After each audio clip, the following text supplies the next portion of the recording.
नमस्कार, स्वागत है आपका टाइम्स नाउ नवभारत पर। आपके साथ मैं हूं मीनाक्षी खंडवाल। आप देख रहे हैं सवाल पब्लिक का। कश्मीर फाइल्स अब एक फिल्म भर नहीं रह गई है। इस फिल्म ने 3 दशक पहले के हालात को फिर जिंदा कर दिया है। इस फिल्म ने न सिर्फ कश्मीरी पंडितों पर जुल्म की दास्तान को दुनिया के सामने रखा, बल्कि इन हालातों के लिए जिम्मेदार इकोसिस्टम पर सीधी चोट कर दी है। फिल्म उस दौर में दिल्ली से कश्मीर तक सत्ता को नियंत्रित करने वालों पर कड़े सवाल उठाती है। फिल्म ने पूरे भारत की आत्मा को झकझोर के रख दिया है। सवाल उस मानसिकता पर भी खड़े हो गए हैं जिसकी वजह से आजादी के बाद से कश्मीर में अलगाववाद का बीज पनपा। लिहाजा फिल्म को राजनीतिक प्रोजेक्ट बताने की भी होड़ लग गई है। और ऐसे में सवाल पब्लिक का है कि क्या 170 मिनट की फिल्म से 70 साल का एजेंडा ध्वस्त हो गया है और इसीलिए इकोसिस्टम बौखला गया है। तो सवाल पब्लिक का उठाएंगे। इसके इर्द गिर्द खास मेहमानों के साथ पूरी बातचीत भी होगी, लेकिन सबसे पहले नजर आज की 3 बड़ी हेडलाइंस पर। चीन में आज एक बड़ा विमान हादसा हुआ। दक्षिण चीन के पहाड़ी जंगलों में 132 यात्रियों को ले जा रहा बोइंग 737 विमान क्रैश हुआ। हादसे में मृत व्यक्तियों की संख्या और वजह अभी तक पता नहीं चल सकी है। राष्ट्रपति शी जिनपिंग ने हादसे की जांच के आदेश दिए हैं। दूसरी बड़ी खबर चुनावी राज्यों गोवा और उत्तराखंड से, जहां मुख्यमंत्रियों को लेकर सस्पेंस दूर हो गया है। उत्तराखंड में पुष्कर सिंह धामी को बीजेपी विधायक दल का नेता चुना गया, तो प्रमोद सावंत गोवा में बीजेपी विधायक दल के नेता चुन लिए गए हैं। और आज ही मणिपुर में वीरेंद्र सिंह ने मुख्यमंत्री पद की शपथ ली है। आज की तीसरी बड़ी हेडलाइन, देश के पहले सीडीएस रहे जनरल बिपिन रावत को मरणोपरांत आज पद्म विभूषण से सम्मानित किया गया। गीता प्रेस के संस्थापक राधेश्याम को भी मरणोपरांत पद्म विभूषण मिला। कांग्रेस नेता गुलाम नबी आजाद और सीरम इंस्टीट्यूट के चेयरमैन साइरस पूनावाला आज पद्म भूषण पाने वाले 8 हस्तियों में शामिल हैं। उनके अलावा 54 हस्तियों को पद्मश्री से सम्मानित किया गया है।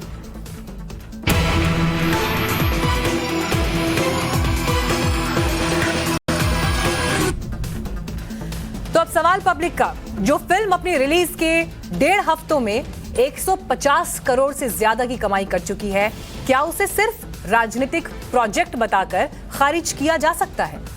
बात फिल्म के कमर्शियल सक्सेस की ही नहीं है, बात उन भावनाओं की भी है जिसे कश्मीर फाइल्स फिल्म ने छू लिया है। कश्मीर में पंडितों के नरसंहार और वहां से उनके पलायन से जुड़े जो तथ्य हैं वो पहले से पब्लिक डोमेन में हैं। फिल्म ने सिर्फ संवेदनशील तरीके से उसे सामने रखा है। कश्मीर फाइल्स के विरोधी फिल्म में दिखाए गए एक एक तथ्य पर सीधी बहस करने की बजाय फिल्म को एक तरफा हिंसा भड़काने वाले और फिल्म में अर्ध सत्य होने जैसे आरोपों से उलझाने की कोशिश क्यों कर रहे हैं? फिल्म के विरोध में आई राजनीतिक प्रतिक्रियाओं में भी फिल्म के फैक्ट्स पर बात नहीं हो रही, बात हो रही है पॉलिटिक्स की। आपको कुछ बड़ी राजनीतिक प्रतिक्रियाएं बताती हूं। एनसीपी अध्यक्ष शरद पवार ने बयान दिया कि जब पलायन हुआ तब कांग्रेस की नहीं, वीपी सिंह की सरकार थी।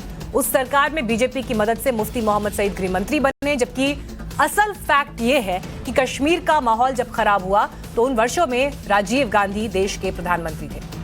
पश्चिम बंगाल की मुख्यमंत्री ममता बनर्जी ने फिल्म को फिक्शन बता दिया है, फिक्शन, और यह कहा कि यह सुनियोजित है। छत्तीसगढ़ के सीएम भूपेश बघेल का बयान है कि फिल्म में आधा सच है, सिर्फ हिंसा दिखाना सही नहीं। तो वहीं समाजवादी पार्टी के अध्यक्ष अखिलेश यादव कहते हैं कि अगर कश्मीर फाइल्स बनी तो फिर लखीमपुर फाइल्स भी बने। एआईयूडीएफ के नेता बदरुद्दीन अजमल का बयान है कि फिल्म पर बैन लगे और इससे दंगा भड़क सकता है। 19 जनवरी 1990 को सामूहिक पलायन से ठीक एक दिन पहले जम्मू कश्मीर की सरकार छोड़ने वाले फारूक अब्दुल्ला की पार्टी के नेता मुस्तफा कमाल का बयान है कि कश्मीरी पंडित अपनी मर्जी से घाटी छोड़कर चले गए। लेकिन राजनीतिक बयानबाजियों से फैक्ट्स नहीं बदलते। जम्मू कश्मीर के पूर्व नौकरशाह फारूक रेंजू शाह का ये बयान सुनिए।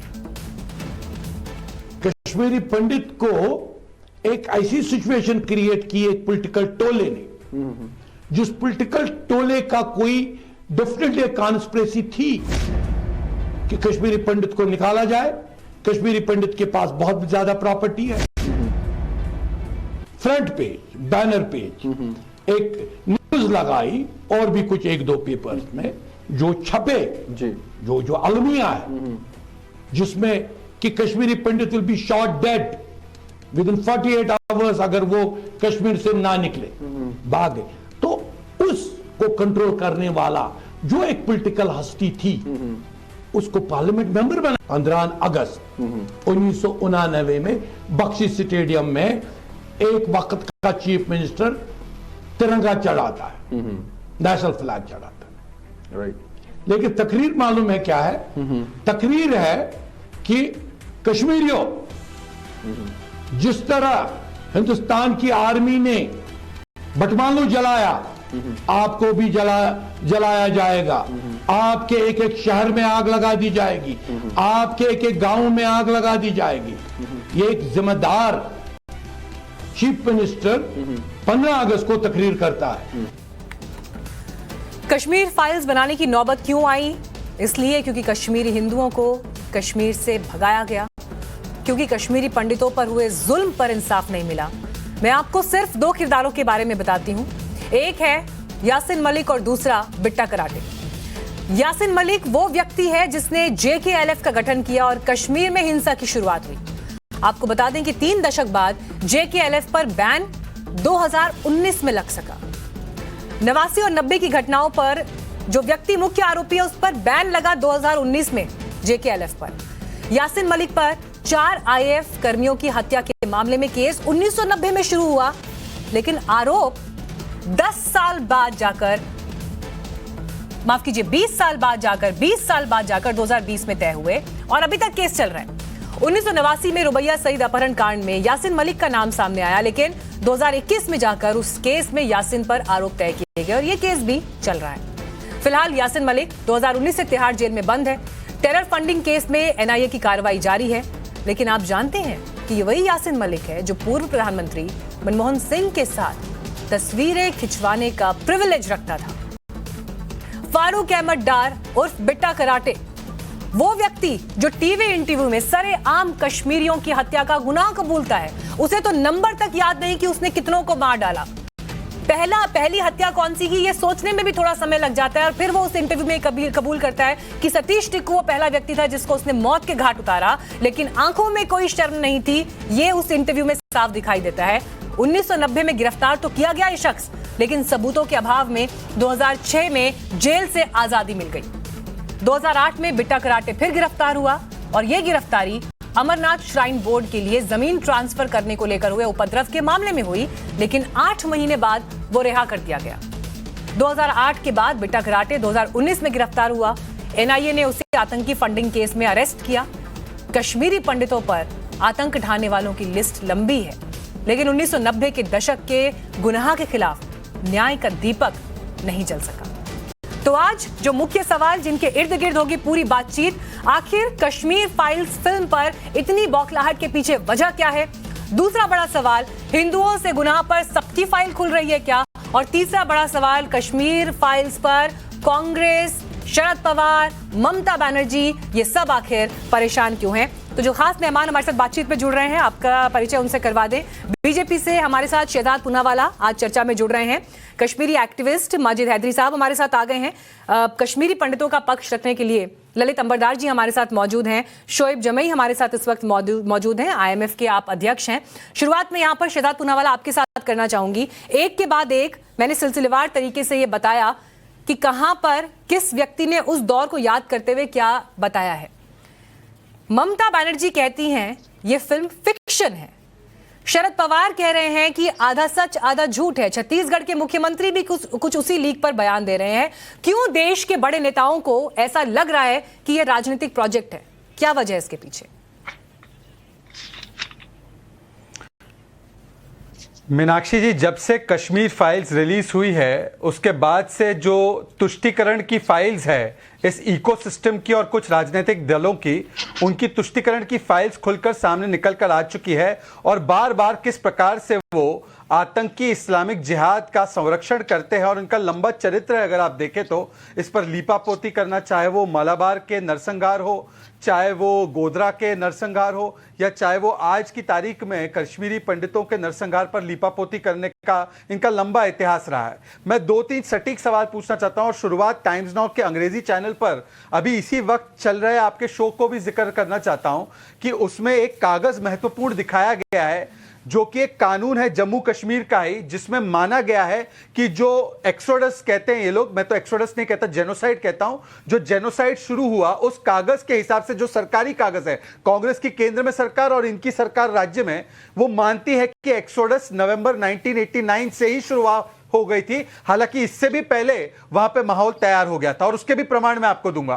1988 में जगमोहन साहब ने लेटर लिखकर कहा था राजीव गांधी को कि हालात बिगड़ रहे हैं। 1989 में टपलू साहब की हत्या हुई, 1989 में जस्टिस गांजू की हत्या हुई, परंतु कोई कार्रवाई राजीव गांधी उस समय के तत्कालीन प्रधानमंत्री ने फारूक अब्दुल्ला के ऊपर नहीं किया, उनकी सरकार पर नहीं की, क्योंकि फ्रेंडशिप बिफोर नेशन, मित्रता पहले हिंदू बाद में, देश बाद में, यह नीति नेहरू के जमाने से जो शेख अब्दुल्ला के लिए चलते आ रही थी, वही नीति आज राजीव गांधी के समय पर भी फारूक अब्दुल्ला के समय चल रही थी। और आज इसीलिए उस समय पर भी अनदेखी की गई। 70 आतंकवादियों को राजीव गांधी और फारूक अब्दुल्ला की सरकार ने, जो पाकिस्तान से ट्रेनिंग लेकर आए थे, उनको छोड़ने का काम किया गया। मैं इनसे कहता हूं कि सारी चीजें भूल जाइए। आज मैं केवल एक सवाल पूछना चाहता हूं माजिद हैदरी से। ये बार बार कहेंगे शो में कि देखिए हमें दलित अंबरदार के लिए बड़ा दुख दर्द होता है, हम चाहते हैं इनका पुनर्वास हो जाए, वापस आ जाए कश्मीर। अगर इनको पुनर्वास की इतनी चिंता है, पहले पश्चाताप और पछतावा है कि नहीं ये जानते हैं। मैं एक डीएनए टेस्ट देता हूं इनको। माजिद हैदरी, हिंदू टेरर तो बड़ी आसानी से कहते हो, एक बार कह दो कि जो ललित अंबरदार के साथ हुआ वो इस्लामिक आतंकवाद और इस्लामिक जिहाद था, और बुरहान वानी आपकी नजरों में आज आतंकवादी है या नहीं है, ये बताइए मुझे। माजिद हैदरी बताइए।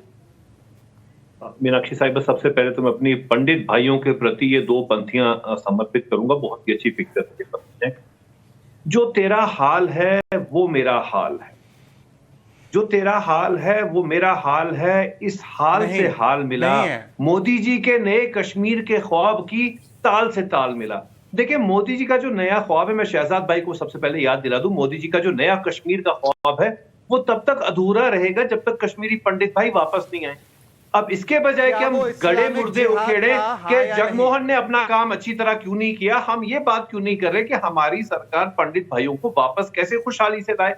और जो हम यहाँ पे बातें कर रहे हैं जी, जगमोहन साहब जो कि बहुत ही बड़े आस्तीन के साथ थे कांग्रेस के लिए, उनने क्या पत्र, देखिए मैं आपको बता रहा हूं, जगमोहन जी आस्तीन के साथ थे या नहीं थे, वीपी सिंह जी आस्तीन के साथ थे या नहीं थे, दोनों ने कांग्रेस को, राजीव गांधी को ढसा या नहीं ढसा, छोड़ दीजिए, दोनों आस्तीन के साथ। आप बताइए क्या आप इसको मानते हैं ये इस्लामिक जिहाद था जिसकी वजह से नरसंहार हुआ, हाँ या ना? ये अदालत डिसाइड करती है, व्हाइट पेपर डिसाइड करता है। इसलिए मैं आपको शहजाद भाई कहता हूं, अगर हाथ जोड़ने पड़े, देखिए पश्चाताप तो है। एक सेकंड, मैं बस ठीक है, एक करेक्शन में करना चाहती हूँ। एक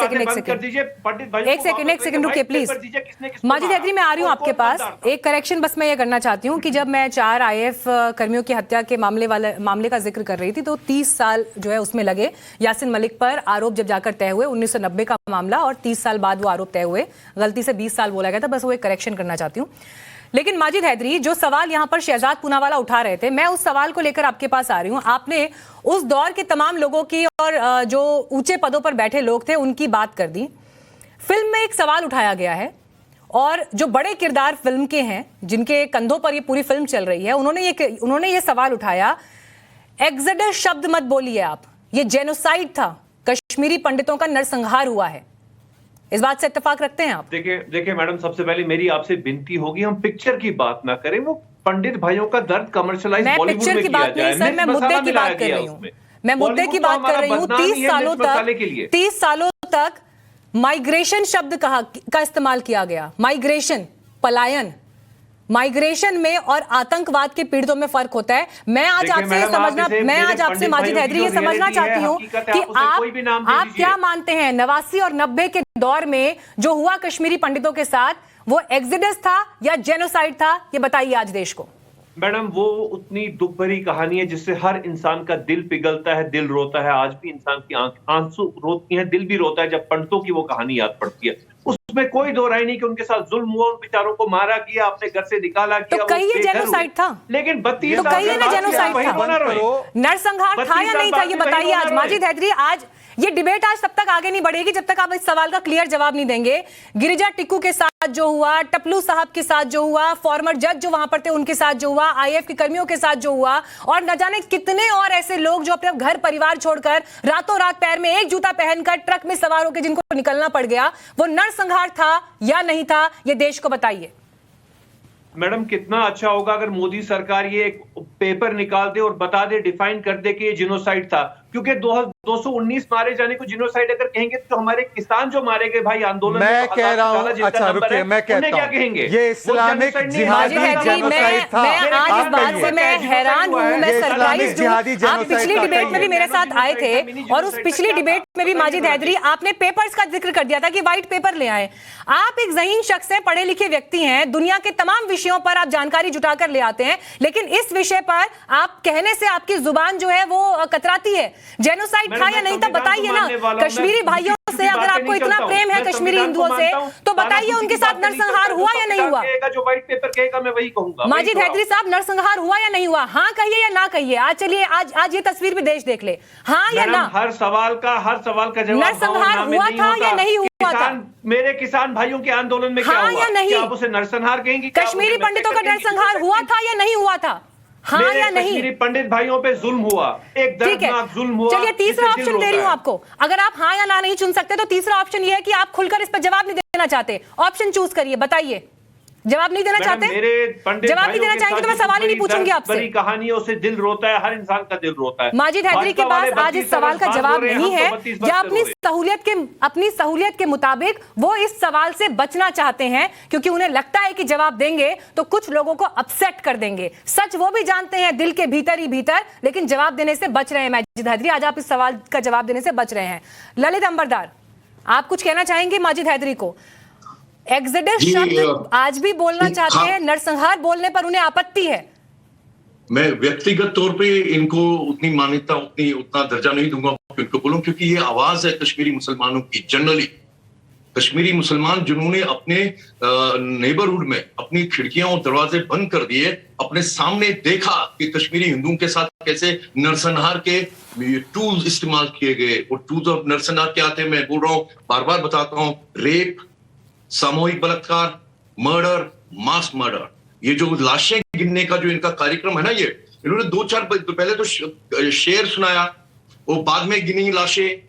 290 लाशों से क्या नरसंहार होता है? कश्मीर में ना एक लोकल फोक क्रिया है, उसको बोलते हैं बांड पत्थर। और इस्लामिज्म में भी एक शब्दावली है जिसको बोलते हैं तकिया। आप माहौल के हिसाब से कुछ भी बोल दीजिए ताकि आपका झूठ पलता रहे, आपकी फरेबी, आपका दोगलापन छुपा रहे। यही इनका इतिहास है। वो कश्मीर में इस्लामिज्म का, मुसलमानों का यही इतिहास है। ये नहीं भूलेंगे। गुरु तेग बहादुर ने शीश किसके लिए दिया था? हिंदुओं के नरसंहार को बचाने के लिए दिया था कि नहीं? ये हिस्ट्री है कि नहीं है? आइए यहाँ पे सिजगंज गुरुद्वारा में देखिए कैसे शाम को, हर शाम वहां पे आरती होती है उस गुरुओं के गुरु तेग बहादुर के लिए। ये उनके लिए ये भी झूठ है। महाराजा रंजीत सिंह की फौजें कश्मीर में कैसे आई, ये भी इनको झूठ है, क्योंकि वो कश्मीरी हिंदू उनके पास गए थे मर्सी के लिए, हमारी मदद के लिए आइए। इनको तो ये तकलीफ हो रही है कि 700 साल पहले जो 100% हिंदू समुदाय था कश्मीर के अंदर, उसमें ये इतने लोग बचे कैसे? नहीं तो आज इन पर उंगली भी नहीं उठती, क्योंकि 700 साल पहले 47 से पहले क्या हुआ हिंदुस्तान की हिस्ट्री में तो वैसे भी नहीं था। 90 से पहले 90 में क्या हुआ वो भी याद नहीं रखना चाहते। इनके में तो तोहमत भी नहीं आती। ये तो गर्व है मेरे पूर्वजों पे जिन्होंने इन जहादियों को रेजिस्ट किया और मेरे धर्म, मेरी सनातनी सिविलाइजेशन को बरकरार रखा। तीसरी बात, आप किनसे पूछ रहे हैं? जिनसे आप पूछ रहे हैं कि जेनोसाइड हुआ कि नहीं हुआ, ये जो बता रहे हैं कि कश्मीरी पंडित मेरे दिल में रहते हैं, इसको तकिया बोलते हैं मैम। इस एन इस्लामिज्म टर्म।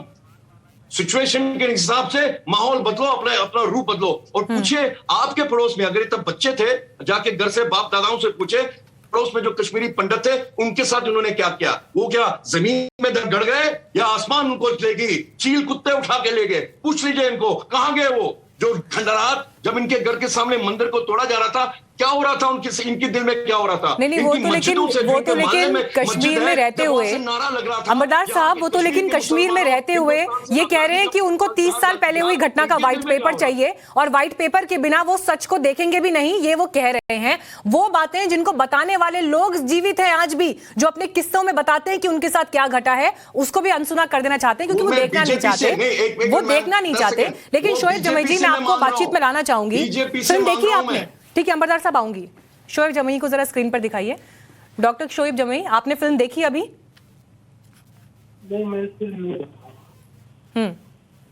फिल्म को लेकर एक अभी पिछली डिबेट में माजिद हैदरी मेरे साथ बैठे थे और उन्होंने ये आरोप लगा दिया फिल्म पर कि ये मुसलमानों के खिलाफ है। ऐसा लगता है क्या आपको?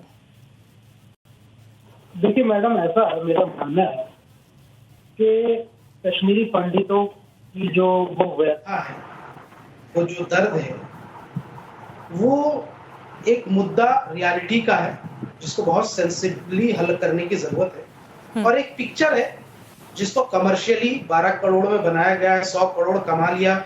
विवेक अग्निहोत्री ने कोई कश्मीरी पंडितों को पैसा तो देने जा नहीं रहे उसमें, और सूरजपाल अमनू ने भी बीजेपी के नेता ने बात कीजिए, जो मैंने पूछा उससे उसको जवाब दीजिए। कमर्शियलाइजेशन में अलग मामला है, आपने इस्लामिज्म मैं फिल्म के प्रमोशन का हिस्सा नहीं, कश्मीरी हिंदू को कैसी बात करने के लिए बीच-बीच में टोकते हैं, आपकी कैसी डिबेट होती है क्या? पैसा विदेश से आके इस्तेमाल करते हो, पोल खोलूंगा आपकी। दुनिया भर में हिंदुओं को डिमोनाइज करते हो, नरेंद्र मोदी से नफरत करते करते आप हिंदुस्तान से नफरत करने लगे हो। वो कहां से पैसा आता है? जो आपके जो स्टार सेलिब्रिटीज आपके शाहीन बाग को प्रमोट करते हैं, वो पैसा कहां से आता है? शाहीन बाग की मजलिस हिंदुओं के खिलाफ थी, जिन हिंदुओं को शोएब साहब, नहीं ठीक है अमरदार जी, एक सेकंड मुझे उनका जवाब सुनने दीजिए। शोएब साहब, अगर आप ये कह रहे हैं कि फिल्म एक कमर्शियल विषय है, लेकिन जो मुद्दा उसमें उठाया गया है, उस तकलीफ में दुख साझा करने की बजाय बहस में बातचीत ये क्यों आ रही है कि मुसलमानों के खिलाफ है? किस एंगल से फिल्म मुसलमानों के खिलाफ है? मैं ये समझना चाहती हूँ आपसे। नहीं, देखिए, एक फिल्म परजानिया भी आई थी जो गुजरात दंगों के पीड़ितों का, जो मुसलमान जिनके नरसंहार हुए, उनका भी जिक्र था। ऐसा किसी सरकार ने प्रमोट नहीं किया। तो मैंने कहा कि पिक्चर जो है उससे मसले हल नहीं। हाँ। ठीक है, विवेक अग्निहोत्री का 2013 का ट्वीट देख लीजिए, वो माता सीता और यहाँ से द्रौपदी का यहाँ से खुद तिरस्कार कर रहे हो। नहीं, मैं आपसे ये पूछ रही हूँ, आपको सर, मैं आपसे आपका ओपिनियन पूछ रही हूँ। मैं आपसे ये जानना चाहती हूँ कि क्या आपको भी लग रहा है कि फिल्म समुदाय विशेष के खिलाफ है, मुसलमानों के खिलाफ आपको ये फिल्म लग रही है क्या? मैं कश्मीरी पंडितों के मुद्दे पर बोलना चाहूंगा, क्योंकि मैं किसी के फिल्म प्रमोशन का हिस्सा नहीं हूँ और ना ही मैं बनना चाहूंगा। ठीक है, मैं कश्मीरी पंडित पे आप बोलने चाहेंगे तो मैं बोलूंगा।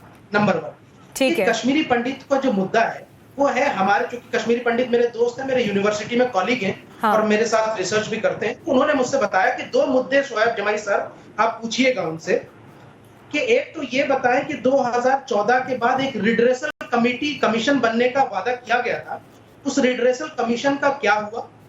दूसरा, डिस्ट्रेस सेल बनाया गया था जिसमें कश्मीरी पंडितों के वापस जमीनें दिलाने की बात की गई थी, आपने उन्हीं को पार्टी बना करके रख दिया ताकि वो पीछे हट गए, उनकी कोई जमीनें वापस नहीं।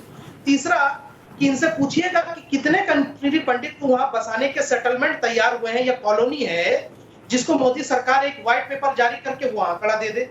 ये मुद्दे हैं कश्मीरी पंडित के, मैं इसमें साथ हूं उनके, ये सवाल पूछ रहा हूं। चलिए, अच्छी बात है कि आपने इन बिंदुओं का जिक्र किया शोएब जमई, अच्छी बात है कि आपने क्या होना चाहिए उस तरफ भी बात किया। मैं शहजाद से इस पर जवाब लूंगी, लेकिन मुझे ये लग रहा है, मेरे जहन में जो सवाल आ रहा है वो ये है कि जब बात एक्सेप्टेंस की आ रही है, क्योंकि जितने कश्मीरी पंडितों से इस फिल्म के बाद मैंने बात की, उन सब ने अपनी आप बीती में ये बताया कि हमको तो 32 साल तक किसी ने पूछा ही नहीं। कम से कम एक फिल्म के जरिए हमारे दुख को, हमारे दर्द को पर्दे पर उतारा गया है। दुख इस बात का है कि किसी ने उस बात को स्वीकार तक नहीं किया, एक्सेप्टेंस की बात है। क्या आप शोएब जमई स्वीकार करते हैं कश्मीरी पंडितों के साथ 90 के दशक में नरसंहार हुआ? बिल्कुल, जब जेनोसाइड हुआ, ये रिड्रेसल कमेटी की बात और ये डिस्ट्रेस सेल की बात मैंने क्यों रखी, इसलिए स्वीकार करता हूं इसी वजह से। दूसरी बात ये है कि इसने कहा इस्लामिक टेररिज्म। भाई साहब, गुजरात में अगर बाबू बजरंगी ने किसी मुस्लिम औरत का पेट चीर के बच्चा निकाल लिया और 40 मदरसे के बच्चों को जला के मार दिया, तो क्या मैं हिंदू टेररिज्म करूंगा? नहीं, ये सब खराब, फांसी पे चढ़ा दीजिए, जिससे किसी भी मुसलमान के ऊपर कहीं पे भी जुल्म किया हुआ, फांसी पे चढ़ा दीजिए। गलत इस्तेमाल लेकिन कश्मीर भगवा आतंकवाद जैसे जो शब्द गढ़े गए शोएब जमई, वो कहां से आए? की मस्जिदों से नारे लगते शहजाद, कश्मीर ऐसा क्यों लग रहा है कि जब बातचीत, मीनाक्षी जी। ठीक है, ऐसा क्यों लग रहा है कि जब एक फिल्म ने आकर एक बहस को छोड़ा है तो हर किसी ने अपनी सहूलियत के हिसाब से जो है इशू और साइड चुन ली है, अपनी सहूलियत के हिसाब से कहां पर इस्लामोफोबिया बोलना है, कहां पर नहीं बोलना है, मीनाक्षी जी, वो मैं चुन लिया है 2-3 इन्होंने यहाँ पर। शहजाद, मुझे 2-3 ठीक है। बातें रखने दीजिए मीनाक्षी जी। ठीक है ललित मैं अपनी अंबरदास जी, बात रख एक सेकंड सकता वो हूं क्या? रिस्पॉन्ड कर ले। ठीक है, एक सेकंड रुक मीनाक्षी जी, मैं जाइए, अपनी 2-3 बातें रखना एक एक करके प्लीज। ठीक है, एक करके शहजाद बात आप रखते बोलिए। हैं। हाँ मीनाक्षी जी, एक करके बात रखते हैं। मीनाक्षी जी, एक करके बात रखते हैं। शोएब जमई, मैं आपके पास आऊंगी, एक सेकंड शहजाद रिस्पॉन्ड कर ले। अब आपने सवाल पूछा तो जरा उनका जवाब भी किसी सुन के लेते बीच हैं। में नहीं बोलता हूँ। बोलिए शहजाद। मीनाक्षी जी, हम बड़े संजीदे मुद्दे पर बात कर रहे हैं। किसी को एक दूसरे पर चिल्लाने की आवश्यकता नहीं है। सबके पास पर्याप्त मौका है और आप बहुत फेयर एंकर है, सबको मौका दे रही है। तो मुझे अपनी बात कहने के बाद सबको मौका दीजिए आप जवाब देने का। देखिए मीनाक्षी जी, रलीफ सलीफ गलीफ कहकर ललित अंबरदार को यह धमकी देकर कि या तो तुम कन्वर्ट हो जाओ, या तो तुम मरो, या तो तुम छोड़कर चले जाओ। छोड़कर जाओगे तो ललित अंबरदार अपनी मां और बहन को छोड़कर जाना। अगर तुम्हें रहना है तो अल्लाह अकबर कहना है, निज़ाम मुस्तफ़ा में आपको पार्टिसिपेट करना है वरना आपको मार दिया जाएगा। यह कहकर ललित अंबरदार के साथ नरसंहार हुआ, उसको सेकुलर कहा जाता है इन लोगों के द्वारा, और जो फिल्म बनती है उसको सांप्रदायिक कहा जाता है। इससे बड़ी विडंबना मैंने नहीं देखी है। आज तो आमिर खान, इनके मसीहा ने भी कह दिया कि पूरे देश को देखनी चाहिए। जिसकी बातें 2 साल पहले बहुत मान रहे थे, आज जाकर आमिर खान की बात मान लो। अब तीसरी बात पर मैं आना चाहता हूं। ये बार बार कह रहे पुनर्वास क्यों नहीं किया, क्यों नहीं ले गए वापस, क्यों नहीं ले गए वापस। ललित अंबरदार कोई पेड़ पशु नहीं है कि उसको मैंने पकड़ लिया, गाड़ी में डाला और कश्मीर में छोड़ आया। उस सोच के बीच में जो उसको मानने को तैयार नहीं है कि जो उसके साथ हुआ इस्लामिक जिहाद था। ये वही शोएब जमई है जिसने हिंदू टेरर का लेबल चिपका दिया था चिदंबरम के साथ मिलकर। आज तक एक भी साबित नहीं हुआ है केस। ये फिर भी साध्वी प्रज्ञा को और बाकी लोगों को हिंदू टेरर कहते हैं। ये कहते हैं जय श्री राम युद्ध घोष है, परंतु जो 32 वर्ष पहले ललित अंबरदार की कौम के साथ हुआ उसको इस्लामिक जिहाद मानने से कतराते हैं। ये किस प्रकार का डबल स्टैंडर्ड है भाई? पहले मानो कि जो किया था वो इस्लामिक जिहाद था। तुम्हारे ये जो भाई बैठे हैं ना, जो कश्मीर से आते हैं, माजिद हैदरी, उनको बोलो कि कम से कम इतना कहते कि बिला जो ये बुरहान वानी था वो आतंकवादी है। नहीं कहेगा, वो बुरहान वानी को आतंकवादी नहीं मानता। और तुम चाहते हो कि ललित अंबरदार जी को उसके बीच में छोड़ा है। हम नहीं छोड़ेंगे। आज तक यहूदी नहीं गए हैं, यूरोप में नहीं गए यहूदी, आज भी वो इजराइल में हैं। ललित अंबरदार तब जा सकेंगे जब माजिद हैदरी मानेगा कि जो आ रही हूं शोएब, एक सेकंड रुकिए, आ रही हूं आपके पास, आ रही हूं, एक सेकंड रुक जाइए, वो कंप्लीट कर लें। बोलो मानने से, ठीक है, बोलो माजिद हैदरी को मानने। बताइए शोएब जमई। माजिद हैदरी से मैं चुनौती देता हूं, बुरहान वानी को वो आतंकवादी मानता है क्या? नहीं, बुरहान वानी, ये माजिद हैदरी, मीनाक्षी साहिबा, ठीक है, एक सेकंड शोएब रुक जाइए अब। ठीक है, एक बार माजिद बोल लें, फिर मैं आपके पास आ रही हूँ शोएब उसके बाद। ठीक है माजिद, मीनाक्षी बताइए। साहिबा, हमारे करनी सेना के भाइयों ने बसें तोड़ी, स्कूल बच्चों पे हमले किए, सिनेमा हॉल जलाए, शॉपिंग मॉल जलाए, सड़कें जलाई, फसाद किया, सिर्फ एक बात पे कि एक फिक्शन पे मूवी बनी थी जहां पे कि माननीय अलाउद्दीन खिलजी रहमतुल्लाह अलैह का प्रेम दिखाया गया था एक फिक्शनल रानी पद्मावत के साथ। इतना हंगामा हुआ कि दीपिका पादुकोण पे हमला किया गया, पिक्चर का नाम बदलना पड़ा। वो चीज इस देश में होगी, लेकिन मुसलमान माजिद हैदरी, आप पिछली डिबेट में आए थे, आप पिछली डिबेट में आए थे, यही सेम बिंदु लेकर आए थे, यही सेम आर्ग्यूमेंट उस दिन आपके पास थी, वही आर्ग्यूमेंट आप कट कॉपी पेस्ट आपने आज फिर बता दिया दर्शकों को। मेरा सवाल आपसे ये था, माजिद हैदरी एक सेकंड रुकिए, मेरा सवाल आपसे ये था कि कश्मीरी पंडितों के साथ नरसंहार हुआ था या नहीं, जिस पर आपने जवाब नहीं दिया। लेकिन मैं अपने दर्शकों को इस वक्त एक खास बातचीत का एक अंश सुनवाना चाहती हूँ। सुन लीजिए माजिद हैदरी, इसके बाद बोलने का मौका मिलेगा आपको। कश्मीर फाइल्स फिल्म के खिलाफ जिस तरह का प्रचार हुआ है, जिसमें यह कहा जा रहा है कि ये एक राजनीतिक प्रोजेक्ट है, इन आरोपों के बीच एक आरोप यह भी लगा दिया गया कि ये मुसलमानों के खिलाफ फिल्म है। लेकिन फिल्म में आतंकवादी बिट्टा कराटे की भूमिका अदा करने वाले चिन्मय मंडलेकर से आपसे कुछ देर पहले मैंने बात की और मैंने उनसे पूछा कि क्या कभी फिल्म को करते हुए, किरदार को निभाते हुए उन्हें ऐसा लगा कि ये किसी कम्युनिटी विशेष के खिलाफ जा सकता है या किसी तरह की कोई चिंता उनके जहन में आई हो। उनका जवाब आज सबको सुनना चाहिए। क्या किसी तरह का मैं डर नहीं कहूंगी, लेकिन चिंता या किसी तरह की कोई नर्वसनेस थी कि जब ये किरदार पर्दे पर जाएगा किस तरह का रिएक्शन आएगा, या मेरे ही परिवार को कैसा लगेगा। कई बार जब हम नेगेटिव शेड्स प्ले करते हैं और वो भी इस तरह का किरदार, उसे लेकर क्या कोई सवाल, कोई चिंता जहन में थी? ऑनेस्टली नहीं थी, बिल्कुल नहीं थी। और इसका सबसे बड़ा कारण है हमारे निर्देशक विवेक अग्निहोत्री जी, क्योंकि मैं ये बिल्कुल जानता था कि इन टोटलिटी फिल्म जो दिखाना चाह रही है या फिल्म जो बात कहना चाह रही है वो बात इतनी पॉजिटिव है कि मैं उसका एक नेगेटिव पक्ष दिखा रहा हूं अपने किरदार के जरिए, जो दिखाना बहुत जरूरी है। क्योंकि जैसे आपने कहा कि अगर एक तरफ ये एट्रोसिटीज करने वाला बंदा ना हो तो वो जो दर्द है वो पहुंचेगा नहीं लोगों तक। सो वेरी ऑनेस्टली मुझे उस तरह का कोई टेंशन नहीं था। तो चिन्मय मंडलेकर ने जो एक बड़ी बात की, उन्होंने ये कहा कि कम से कम स्वीकार तो करिए। जब तक आप जो परेशानी हुई, जो वहां पर घटा, उसको स्वीकार ही नहीं करेंगे, उसके प्रति आंखें मूंद कर रहेंगे, तो कैसे आपके लिए चीजें बदलेंगी या कैसे आप बेहतरी की दिशा में जाएंगे? हमारे साथ इस वक्त आरती टिकू क्या हमारे साथ जुड़ रही हैं? ठीक है, चलिए उनके पास में जाऊंगी। लेकिन माजिद हैदरी, देखिए ये वही बात है जो आपने इस वक्त चिन्मय को यहाँ पर पर्दे पर जिन्होंने बट्टा कराटे का किरदार निभाया, उन्होंने ये बात की है। उन्होंने ये बात की, मैंने उनसे ये सवाल पूछा कि क्या इस फिल्म को करने से पहले आप बिट्टा कराटे को जानते थे? उन्होंने कहा वो नहीं जानते थे। फिल्म जब किरदार मिला उसके बाद जाके जब तैयारी की, रिसर्च की, तब जाकर पता चला। तो देश में एक घटना घटी, इतना बड़ा नरसंहार हुआ, वो छिपा रहा, वो लोगों तक पहुंचा नहीं, और आज भी उसे स्वीकार करने से बच रहे हैं आप। माजिद हैदरी। मीनाक्षी साहिबा, ये पिक्चर जो है ये एक मोह माया है, बिल्कुल वैसे ही मैं आपको याद दिला दूं, हमारे जो अनुपम खेर जी हैं बहुत ही वरिष्ठ ये एक्टर हैं, लेकिन उन्होंने एक देश, आपके बेसिक्स थोड़े गड़बड़ है माजिद हैदरी, आपके बेसिक्स थोड़े गड़बड़ है, थोड़े से गड़बड़ हैं। आप कह रहे हैं कि मोह माया है। शारदा पंडित को दिखाया जाता है कि आरी से उन्हें काट दिया गया, जो गिरजा टिक्कू के साथ हुआ था। ये मोह माया है? ये मोह माया है क्या? नहीं, क्लियर करिए। डॉक्टर डैंग थे क्या? क्लियर करिए। मैं यहाँ पे डॉक्टर डैंग की बात नहीं कर रही हूँ, डॉक्टर डैंग को कश्मीरी पंडितों के साथ जो हुआ उसकी बात कर रही हूँ। गिरजा टिक्कू के साथ जो हुआ उससे आप इनकार कर सकते हैं क्या? मैडम, ये पिक्चरें होती हैं, पंडितों का दर्द जो है वो पवित्र है, पिक्चर के साथ मत इसे ये डॉक्यूमेंटेड फैक्ट है भाई साहब। माजिद हैदरी, डॉक्यूमेंटेड फैक्ट है, पवित्र है। अखबार पढ़ते नहीं पढ़ते आप? किताबें तो पढ़ते होंगे। पिक्चर की बात मत कीजिए भाई साहब, पिक्चर की बात नहीं हो रही है माजिद हैदरी। यहाँ पर किसी के साथ एक अट्रॉसिटी हुई है, अत्याचार हुआ है, उसकी बात हो रही है।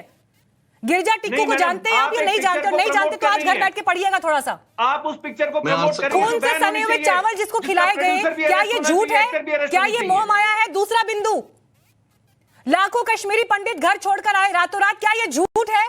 आप आज भी झुटला रहे हैं, आप आज भी झुटला रहे हैं। ये घटना किसी फिल्म की मोहताज नहीं है कि कोई फिल्म बनेगी उसके बाद ये सच्चा है या झूठा है वो तय होगा। ललित अंबरदार, ललित अंबरदार, फिल्म बन जाए, कुछ भी बन जाए, अगर आंखें मूंद कर ही लोग बैठे हैं, अगर उन्हें मानना ही नहीं है तो क्या करेंगे आप बताइए? क्या मैं उम्मीद भी नहीं करता, मैं तो उम्मीद भी नहीं करता। मुझे टाइम दीजिएगा, एक तो आपके सवाल का जवाब दूंगा, एक मेरा अपना भी है जो मैंने बीजेपी के प्रवक्ता जी से पूछना है। सुनिए, ये जिनोसाइड का दूसरा रूप, हिस्टोरिकली दूसरा तरफ, दूसरा नजरिया डिनायल होता है। और यहाँ खाली डिनायल नहीं है, यहाँ पे ये कश्मीरी हिंदुओं के नरसंहार की खिल्ली उड़ा रहे हैं जब ये बात करते हैं कश्मीरी हिंदू के बारे में। और दूसरी बात, जब मैं थोड़ा सा आपको पर्सपेक्टिव बताऊंगा, माहौल क्या था जब हजारों की तादाद में अफगानिस्तान के मुजाहिदीन आ रहे थे, सूडान के आ रहे थे, कहां से नहीं आ रहे थे। और जिनको जो गिरोह जो चलाते थे, कश्मीर के जहादी होते थे, वो जो बाहर से आते थे, वो कोई कैंप लगा के जंगलों में नहीं बैठते थे, वो इनके घरों में रहते थे मैम, इनके घरों में रहते थे। हिंदुओं का कत्ल करके जो कश्मीरी, जो यासीन मलिक है, जैसे अभी कश्मीर के अंदर स्कूल के अंदर एक सिख प्रिंसिपल और एक हिंदू टीचर का कत्ल हुआ, लोग गाड़ी से उतरे, आराम से पैदल स्कूल के अंदर घुस गए, कत्ल कर दिया, अलग अलग कर दिया, आईडी कार्ड चेक किए, आईडी कार्ड चेक किए, जो मुसलमान थे उनको अलग कर दिया, हिंदू, ये 2 महीने पहले की बात है, हिंदू और सिख को अलग करके उनको कत्ल कर दिया। वो बाहर भागे नहीं मैम, आराम से बाहर निकले और खो गए, हवा में नहीं गए, किसी पड़ोस के घर से आए थे, किसी पड़ोस के घर में घुस गए। सलीम टाइगर, ये कश्मीरी हिंदू औरतों की क्या बात करेंगे, सलीम टाइगर जहादी जिसने अमरनाथ यात्रा पे हमला किया था, आप जानती हो कैसे मारा गया? वो जिस मोहल्ले में रहता था, एक दिन एक घर में रहता था, उस घर की औरत के साथ सोता था, दूसरे दिन दूसरे घर में रहता था, वहां की लड़की के साथ सोता था, तीसरे दिन जब तीसरे घर तीसरी लड़की के साथ सोने लग गया, पहली वाली लड़की आरा राष्ट्र राइफल के पास बुर्का पहन के गई ये बोलने के लिए कि वो उस घर में छिपा हुआ, एनकाउंटर हुआ, मारा गया। ये हालत है। ये अपनी औरतों के बारे में नहीं सोचते, हिंदू औरतों के लिए मेरे साथ इस वक्त आरती टिक्कू भी मौजूद है कश्मीरी पंडितों का पक्ष रखने के लिए। ठीक है सर, मैं आपके पास आऊंगी। एक सेकंड सर, प्लीज एक सेकंड। आरती जी, मुझे नहीं समझ में आ रहा कि जब लोग इस तरह की बातें कर रहे हैं तो उसके बाद कहने के लिए क्या बचता है। इसी डिबेट पैनल पर बैठे हुए माजिद हैदरी ये कह रहे हैं गिरिजा टिक्कू के साथ जो हुआ, कश्मीर में एक महिला को अगर उसके ही पति के खून से सने हुए चावल खिला दिए गए, लाखों लोगों को घर बार छोड़कर निकलना पड़ गया, जो अत्याचार हुए।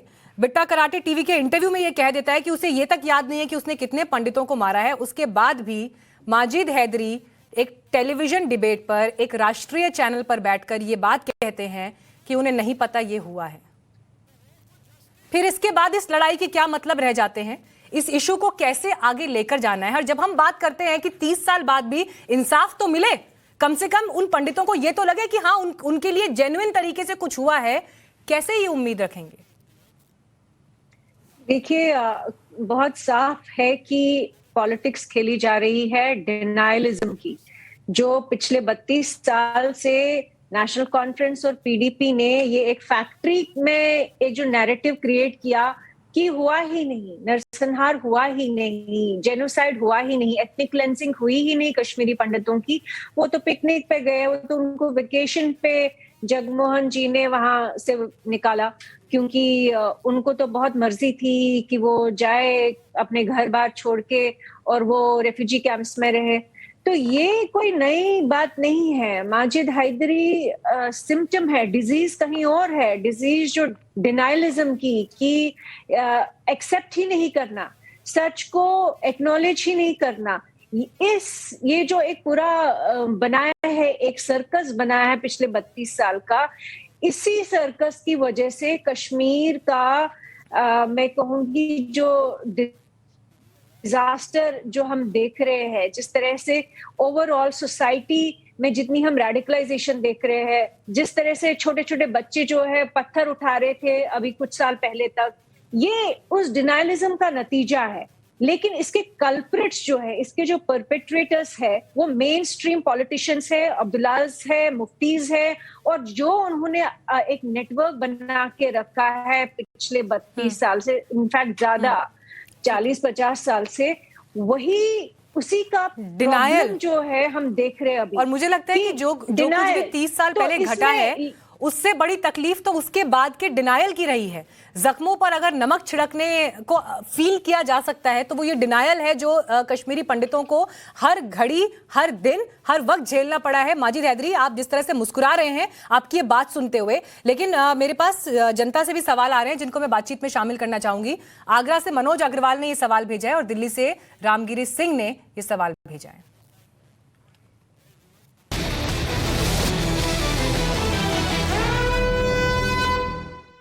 मैं मनोज अग्रवाल आगरा से।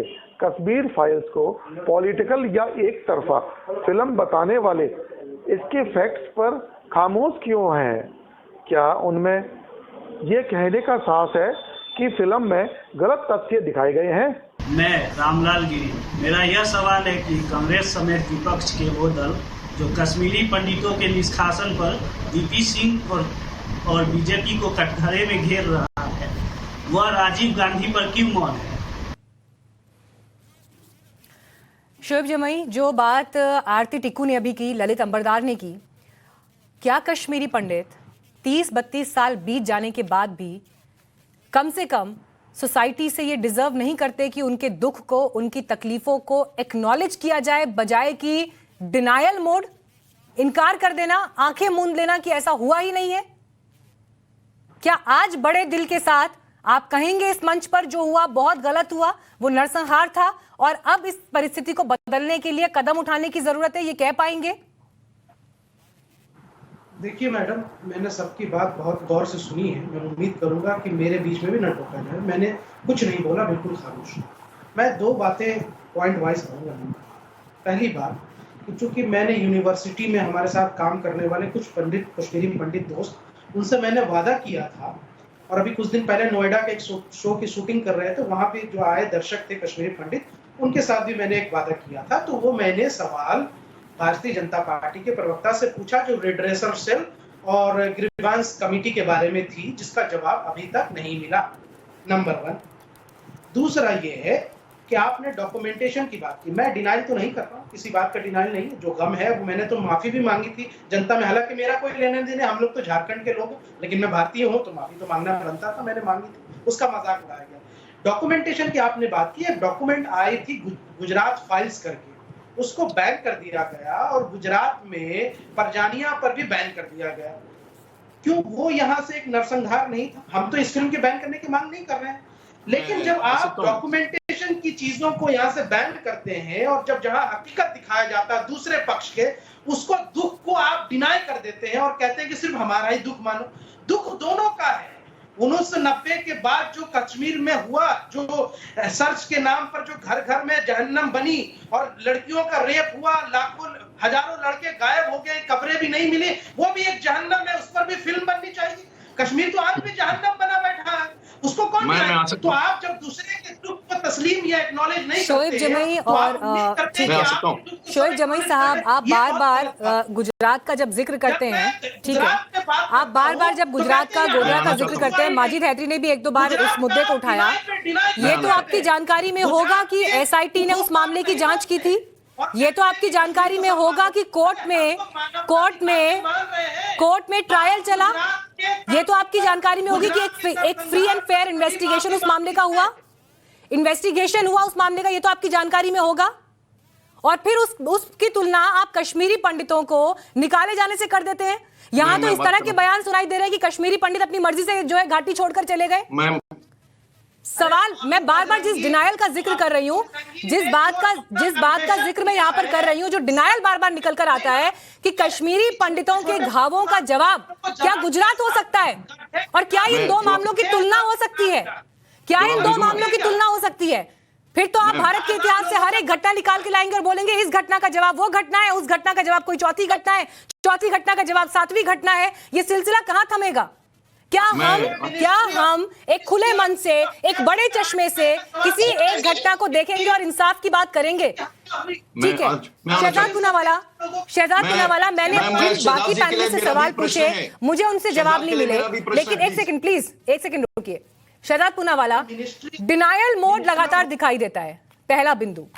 दूसरा बिंदु, ये सरकार में आप हैं, कश्मीरी पंडितों के लिए क्या होगा? अगर एक बहस छिड़ी है तो उस पर बात जरूर होनी चाहिए, लेकिन अगर एक बहस इस बात पर भी है, एग्जिडस या नरसंहार, क्या हम भविष्य में ये कदम सरकार द्वारा उठाते हुए देखेंगे कि ऑफिशियल पेपर्स में नरसंहार शब्द का इस्तेमाल होगा, जेनोसाइड शब्द का इस्तेमाल होगा?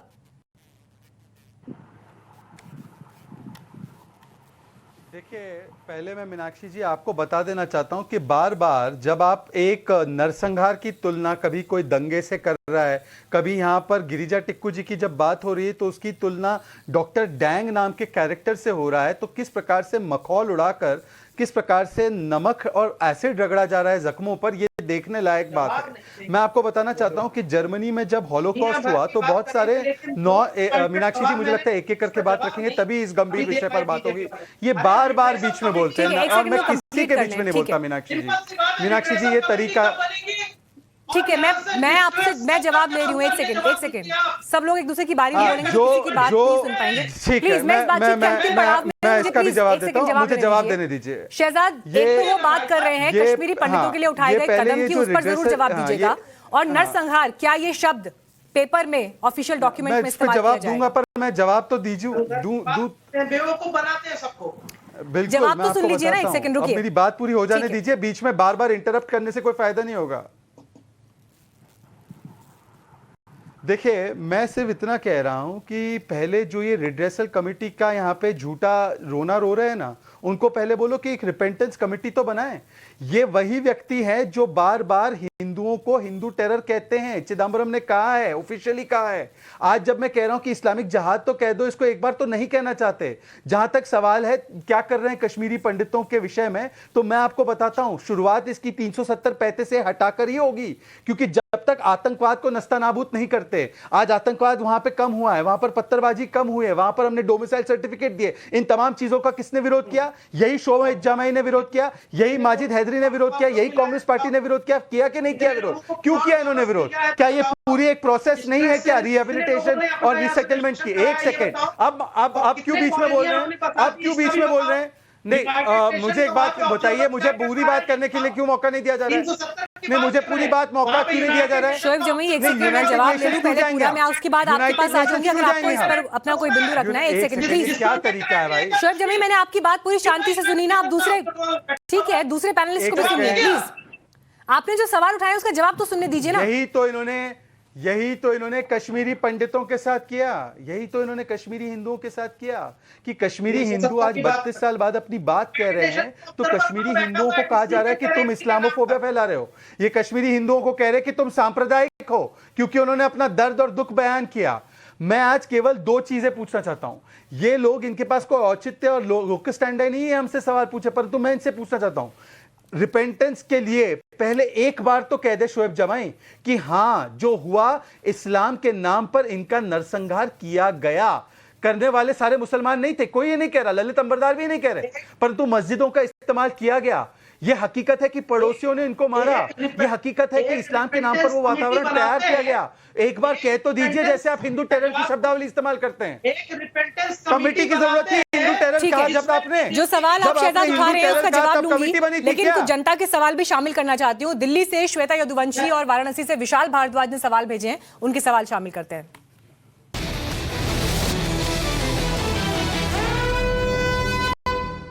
मेरी पूरी संवेदना कश्मीरी पंडितों के साथ है, लेकिन कश्मीर फाइल्स को लेकर बीजेपी के नेता ऐसे रिएक्ट कर रहे हैं जैसे उन्होंने कोई ट्रॉफी जीती हो। विपक्ष क्यों न कहे कि बीजेपी के नेता कश्मीर फाइल फिल्म पर राजनीति कर रहे हैं। कश्मीर फाइल को लेकर इतना हंगामा बढ़ता है, तो मेरा यह सवाल है कि क्या कश्मीर समस्या पंडित नेहरू की भूल है या बाद की सरकारों की नाकामी है?